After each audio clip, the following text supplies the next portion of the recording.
Hello guys, welcome to my channel. So today we are going to discuss very important topic, that is tenses. As you know कि अगर आपको English बोलनी है, English लिखनी है, या फिर आपको आइल्स करनी है, या वैसे ही स्पोकन इंग्लिश करनी है, तो मस्ट है कि आपको टेंसेस आने चाहिए, क्योंकि जब तक आपको टेंस नहीं आएंगे आप कभी भी ट्रांसलेट ही नहीं कर पाओगे और आप ये समझ ही नहीं पाओगे कि एक्चुअल में ये चल क्या रहा है. तो सबसे पहले मैं आपको एक क्विक सा ब्रीफ देती हूँ अबाउट टेंसेस, वो कैसे बने और उसका क्या इंपॉर्टेंस है. ठीक है, और हम उसको कैसे कैसे हम उसको याद कर सकते हैं. सो देखिए, जो टेंसेस होते हैं वो बेसिकली हमें टेंसेस में तीन चीज़ें चाहिए होती हैं. सबसे इम्पॉर्टेंट होता है हमारे पास वर्ब. अब वर्ब मैंने सबसे इम्पॉर्टेंट क्यों कहा? The most important is verb, क्योंकि अगर आप टेंस को देखोगे तो टेंस का मतलब होता है बेसिकली टाइम बताना, डोनेशन ऑफ टाइम. कि मतलब अभी टाइम क्या है, किस टाइम की बात हो रही है, वो हमें टेंस से पता चलता है. जैसे कि टेंस मेनली आपको पता है 3 टाइप्स के होते हैं. First of all present, then past और फिर फ्यूचर, है ना. प्रेजेंट जो चल रहा है, पास्ट जो बीत गया, फ्यूचर जो आएगा. अभी क्या है, हमें ये तो ब्रॉड पर्सपेक्टिव में पता चल गया, बट ज़रूरी थोड़ा है कि प्रेजेंट में भी आगे कई सब पार्ट्स होते हैं, पास्ट के भी सब पार्ट्स होते हैं, फ्यूचर के भी सब पार्ट्स होते हैं. तो आपको पता होना चाहिए कि टेंस का काम क्या है, उस टाइम को डोनेट करना, टाइम को बताना. अब वो टाइम हमें कैसे पता चलता है? वर्ब से. वर्ब से पता चलता है. अब कुछ टाइम सिर्फ वर्ब भी नहीं बता पाता, तो वर्ब की हेल्प करता है कुछ हेल्पिंग वर्ब्स, जो हमारे टाइम फ्रेजिंग में हमको हेल्प करते हैं. उनसे हमें पता चलता है अच्छा हम इस टाइम की बात कर रहे हैं. इसलिए टेंस बिकम वेरी इंपॉर्टेंट. अगर हमारे टेंस में कोई एरर नहीं होगा तो अगर आपको टेंस अच्छे से आते होंगे तो आपके आइल्स में भी बहुत अच्छे बैंड आएंगे, स्पोकन तो आपकी अच्छी हो ही जाएगी, और फ्लुएंसी धीरे धीरे कैसे बढ़ानी है that I will tell you later on. तो टेंस शुरू करने से पहले टेंस में हमें ये पता होना चाहिए कि 3 उसमें बेसिक फंडामेंटल होते हैं. ठीक है, वो कौन कौन से होते हैं? Number 1 is subject. टेंस में एक सब्जेक्ट होता है, फिर वर्ब होता है, फिर ऑब्जेक्ट होता है. ये तब होता है जब हम ट्रांसलेट करते हैं इन इंग्लिश.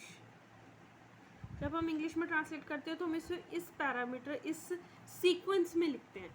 बट जब ये हिंदी या पंजाबी में होता है तब ये कैसे होता है? पहले सब्जेक्ट होता है, फिर ऑब्जेक्ट होता है और फिर वर्ब होता है. तो मैं आपको जस्ट ब्रीफ से देती हूँ कि सब्जेक्ट क्या होता है. सब्जेक्ट होता है एक्टर, जो काम कर रहा है उस सेंटेंस में, जो भी मेन हीरो है जो काम कर रहा है उसे बोलते हैं हम सब्जेक्ट. वर्ब होता है एक्शन, कि क्या काम हो रहा है, खाना पीना सोना रोना गाना, एनीथिंग कैन बी वर्ब.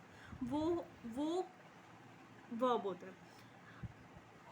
अभी ऑब्जेक्ट क्या होता है? टू एक्ट अपॉन, जिसके ऊपर काम कर रहा हो, जिसके ऊपर काम हो रहा होता है. जो जैसे कि राम स्कूल जा रहा है, तो राम इज सब्जेक्ट, जाना यानी कि वर्ब हो गई, एक्शन हो गया, और कहाँ जा रहा है? स्कूल. स्कूल पे काम हो रहा है, तो वो बन गया आपका ऑब्जेक्ट. ये तो रहा इंग्लिश में. जब आप ट्रांसलेट करते हो पहले सब्जेक्ट आता है, फिर वर्ब आता है, फिर ऑब्जेक्ट आता है. बट हिंदी में पहले सब्जेक्ट आता है, फिर ऑब्जेक्ट आता है, फिर वर्ब आता है. जैसे कि राम स्कूल जा रहा है. अब इसका जो फॉर्मूलाज हैं वो कैसे लगेंगे that I will tell you later on. तो ये क्या बन गया? राम हो गया सब्जेक्ट, स्कूल हो गया ऑब्जेक्ट, जा रहा इज योर वर्ब. ओके, तो ये अब अगर इंग्लिश में ट्रांसलेट करेंगे तो ये कैसे बनेगा? Ram is going to school. ठीक है जी, सब्जेक्ट पहले आ गया, उसके बाद आ गया वर्ब, उसके बाद आ गया अपने पास ऑब्जेक्ट. अभी कुछ ऐसी चीज़ें होती हैं, जैसे मैं आपको बोल दूँ राम, जैसे मैंने बोला राम, मैंने बोला राम सुबह स्कूल जा रहा है. राम सुबह सुबह स्कूल जा रहा है. अब हमें पता है कि राम तो हो गया सब्जेक्ट, स्कूल हो गया ऑब्जेक्ट, जा रहा हो गया हमारा वर्ब। ये सुबह कहाँ से आ गया? अब ये सुबह का क्या करें? ऐसे ही बहुत सारे वर्ड्स होते हैं जो एक सेंटेंस को लंबा बना देते हैं, तो हम उसे देख के कन्फ्यूज़ हो जाते हैं कि भाई ये क्या हो गया, ये तो हमने देखा ही नहीं। अब ये एक तो सब्जेक्ट भी नहीं है, वर्ब भी नहीं, ऑब्जेक्ट भी नहीं, तो ये कहाँ लगेगा? तो उसको बोलते हैं प्रीडेसेसर्स, मतलब जिनको चाहे आप सब सेंटेंस के आगे लगाओ या फिर उसको सेंटेंस के बिल्कुल पीछे लगा दो, it won't make any difference, उससे कोई डिफरेंस नहीं पैदा होएगा।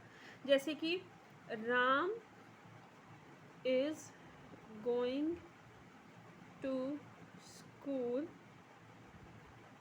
इन द मॉर्निंग, तो इन द मॉर्निंग मैंने क्या करा, पीछे लग दिया। अब अगर मैं लिखूँ in the morning Ram is going to school, does it make any difference? No, the sentence will remain the same. But इसने क्या करा, ऐसे बहुत सारे वर्ड्स आ जाते हैं, प्रीडेसेसर्स आ जाते हैं जो आपके सेंटेंस को आपके लिए कॉम्प्लिकेट कर देते हैं, बट वो एक्चुअल में कॉम्प्लिकेट नहीं होते। So you just need to identify कि सब्जेक्ट क्या है, वर्ब क्या है एंड ऑब्जेक्ट क्या है। Now this was the brief. इसको अगर आपको समझ में आया, आपको सब्जेक्ट ऑब्जेक्ट वर्ब समझ में आना चाहिए, तभी आप टेंसेस कर सकते हो। Now let's begin with the sentences. Sentences में टेंसेस में चार हेड होते हैं, मेन चार फॉर्म्स होती हैं। सबसे पहला है इंडेफिनिट, दूसरा है कॉन्टिन्यूस, तीसरा है perfect and fourth one is perfect continuous.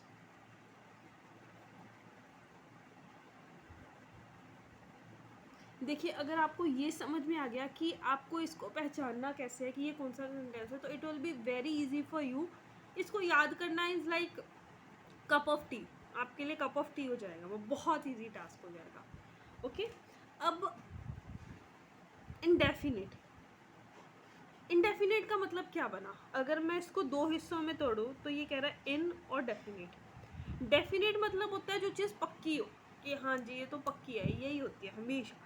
Indefinite जो कुछ भी हमें पता ही नहीं है। अभी देखिए, जैसे कि सीता गाना गाती है, मोहन खेलता है, श्याम नहाता है, सीता बंसुरी बजाती हैं। इसमें हमें टाइम का नहीं पता चला, हमें बस पीछे है लिखा आ रहा है, उस है से हमें ये क्लियर हो गया कि ये प्रेजेंट में बात कर रहा है, बट हमें ये तो नहीं पता चल रहा कि वो बात अभी कर रहा है या बात हो चुकी थी। क्या मतलब कि वो चीज़ रेगुलर बेसिस पे होती जाती है। ये कहाँ पे? रेगुलर बेसिस पे होने वाली चीज़, मतलब जो चीज़ रेगुलर बेसिस पे होती है, मतलब हमें टाइम नहीं पता कि इस टाइम होती है या कब होती है, बट हमें ये पता है कि ये चीज़ भाई होती है, रूटीन बन चुका है, kind of regular, kind of routine. ठीक है जी, तो वो हो गया इनडेफिनिट। हमें टाइम का ये नहीं पता कि कब होती है, बट हमें उसे हाँ है से पता चल जाता है कि हाँ जी ये प्रेजेंट में हो रही है। अगर वहाँ पे था लिखा हो तो हमें ये पता चल जाएगा कि ये पास्ट की बात हो रही है। अगर वहाँ पे गा लिखा हो कि ये चीज़ होगा, ऐसे होगी, ऐसे होगा, तो हमें ये पता चल जाएगा कि ये फ्यूचर की बात हो रही है। ठीक है जी, वो मैं इसको हमें से आइडेंटिफाई करना है कैसे, वो डिटेल में भी आपको बताऊंगी। मैं पहले आपको ब्रीफ दे रही हूँ सबका। अब कंटिन्यूस, कंटिन्यूस नाम ही सुजेस्ट करता है कि विच इज़ गोइंग ऑन, जो अभी चल रहा है। व्हाट इज़ गोइंग ऑन, जैसे मैंने अभी आपको बोला, जो चल रहा है, मतलब जिसके पीछे रहा है आता है, वो आपका कौन सा सेंटेंस हो गया? कंटिन्यूस टेंस हो गया। अभी जब भी कंटिन्यूस टेंस की बात होएगी तो आपको आईएनजी दिखेगा, चाहे वो कंटिन्यूस यहाँ वाला हो, चाहे वो परफेक्ट कंटिन्यूस हो। जी हाँ, चाहे वो कंटिन्यूस ये हो, चाहे वो परफेक्ट कंटिन्यूस हो, आपको आईएनजी दिखेगा ही दिखेगा, नो डाउट। वर्ब की फर्स्ट फॉर्म के साथ आपको आईएनजी लगेगा, डजेंट मैटर कि वो प्रेजेंट है, पास्ट है या फ्यूचर है, कंटिन्यूस में भी और परफेक्ट कंटिन्यूस में भी। अब कंटिन्यूस और परफेक्ट कंटिन्यूस को कर लेते हैं, फिर मैं परफेक्ट का आपको बाद में बताती हूँ। कंटिन्यूस आपको समझ में आ गया कि ये चीज़ चल रही है, अभी चल रही है, जैसे कि मैं खा रही हूँ, मैं वीडियो बना रही हूँ, मैं लिख रही हूँ साथ में, तो अभी कर रही हूँ मैं। ठीक है, अब परफेक्ट कंटिन्यूस की वो टाइम, मतलब काफ़ी टाइम हो गया, वो चीज़ वैसे ही चलती जा रही है। जैसे कि उनकी दुकान 1955 से चल रही है, वो 2010 से चंडीगढ़ में रह रहे हैं, तो मतलब टाइम आ गया, बट अभी भी वो काम हो रहा है, वो काम बहुत पहले से चल रहा है बट अभी तक चल रहा है. So it is still in motion, still on going. मतलब बहुत पहले शुरू हो गया था और अभी तक चल रहा है, तो वो क्या हो गया, परफेक्ट कंटिन्यूस. मतलब बहुत पहले से शुरू हुआ, एक स्पेसिफिक पीरियड से शुरू हुआ, एक टाइम से शुरू हुआ, एंड वो अभी भी चल रहा है. तो इसमें भी वर्ब की फर्स्ट फॉर्म प्लस आईएनजी लगेगा, प्लस कुछ और हेल्पिंग वर्ब लगेंगी जो हमें डिफ्रेंशिएट करेंगी इन दोनों में. अब अगर इसमें भी सेम फार्मूला, इसमें भी सेम फार्मूला, तो डिफरेंस ही नहीं क्रिएट हुआ ना. तो कुछ हेल्पिंग वर्ब्स लगेंगी जो इसको इससे डिफर कर देंगे. The next is perfect. Perfect मतलब भी ऑलरेडी डन. ये काम तो जी हो चुका है, कि चाहे अभी हुआ चाहे थोड़ी देर पहले हुआ, डजेंट मैटर, बट ये हो चुका है. तो जब भी हमारे पास परफेक्ट टेंस रहेगा, क्योंकि मैंने बताया डन, तो हमेशा वर्ब की थर्ड फॉर्म ही लगेगी. डजेंट मैटर प्रेजेंट है, पास्ट है, फ्यूचर है. So this was a brief. आपको इसमें ये समझ आ गया कि टेंस बनते कैसे. अब मैं आपको बताऊंगी हर एक टेंस की identity, how you can recognise ये कौन सा टेंस है, और उसको एक्चुअल में ट्रांसलेट कैसे करना है, और जब उसको आप ट्रांसलेट कर लोगे तो वो कैसे नज़र में आएगा. ओके जी.